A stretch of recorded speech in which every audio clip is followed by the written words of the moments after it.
లోక్సభ ఎన్నికలు దగ్గర పడుతుండటంతో ఎంపీ అభ్యర్థుల ఖరారుపై కాంగ్రెస్ కసరత్తు చేస్తోంది. రేపు తెలంగాణ కాంగ్రెస్ లోక్సభ అభ్యర్థుల తొలి జాబితా విడుదలయ్యే అవకాశం ఉంది. తెలంగాణలోని మొత్తం 17 లోక్సభ స్థానాల్లో 14 స్థానాల్లో గెలుపే లక్ష్యంగా కాంగ్రెస్ ముందుకు కదులుతోంది. ఇందులో భాగంగా రాహుల్ గాంధీ పోటీ చేస్తే ఖచ్చితంగా గెలిచే అవకాశం ఉంటుందనే ఉద్దేశంతో తెలంగాణ కాంగ్రెస్ నేతలు ఉన్నారు. అందుకే తెలంగాణ నుంచి పోటీ చేయాలని ఇవాళ సాయంత్రం సిఈసిలో రేవంత్, భట్టి, ఉత్తమ్ కుమార్ కోరనున్నారు. తాజా అప్డేట్స్ అందించేందుకు మా ప్రతినిధి గోపి సిద్ధంగా ఉన్నారు. గోపి, తెలంగాణ కాంగ్రెస్ లోక్సభ అభ్యర్థుల ఎంపికపై దృష్టి సారించడం జరిగింది. ఇప్పటికే రాష్ట్రంలో ఎన్నికల కమిటీ సమావేశాలు నిర్వహించి అభ్యర్థుల జాబితాకు సంబంధించిన ఆశావాహుల లిస్ట్ ని రెడీ చేసింది. ఒక్కొక్క కాన్స్టిట్యున్సీకి సంబంధించి 3 ఆశావాహులు చొప్పున సుమారు 50 మందికి పైగా అభ్యర్థుల జాబితాతో ఈ రోజు సాయంత్రం కాంగ్రెస్ కేంద్ర ఎన్నికల కమిటీ సమావేశానికి రేవంత్ రెడ్డి, బట్టి విక్రమార్క, ఉత్తమ్ కుమార్ రెడ్డి హాజరు కాబోతున్నారు. రేవంత్ పిసిసి ముఖ్యమంత్రి హోదాలో, అలాగే బట్టి సిఎల్పి హోదాలో, అలాగే ఇటు ఉత్తమ్ కుమార్ రెడ్డి కాంగ్రెస్ కేంద్ర ఎన్నికల కమిటీ సభ్యుడిగా ఉన్నారు. సో ఈ ముగ్గురు కూడా ముఖ్యంగా తెలంగాణ నుంచి రాహుల్ గాంధీ పోటీ చేయాలి.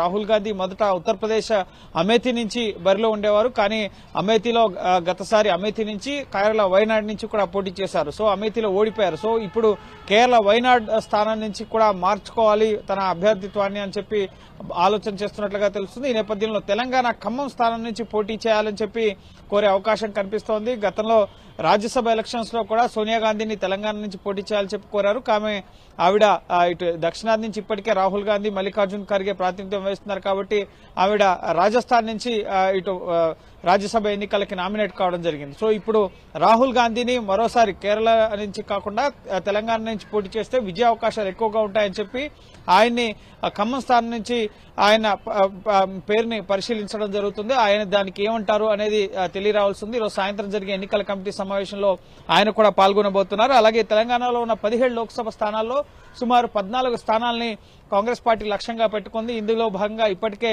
మహబూబ్ నగర్ స్థానాన్ని వంశీచంద్ర రెడ్డికి సీఎం రేవంత్ రెడ్డి ప్రకటించడం జరిగింది. అలాగే పలు కీలక కాన్స్టిట్యున్సీస్ కి సంబంధించి ఆశావాహుల పేర్లు కూడా వినిపిస్తున్నాయి. ప్రధానంగా మల్కాజ్గిరి స్థానం నుంచి అల్లు అర్జున్ మామైన చంద్రశేఖర్ రెడ్డి, అలాగే చేవల్ల సీట్ ని ఇటు ముఖ్యంగా వికారాబాద్ జడ్పీ చైర్పర్సన్ అయిన పట్నం సునీతారెడ్డికి ఆమె పేరు వినిపిస్తోంది.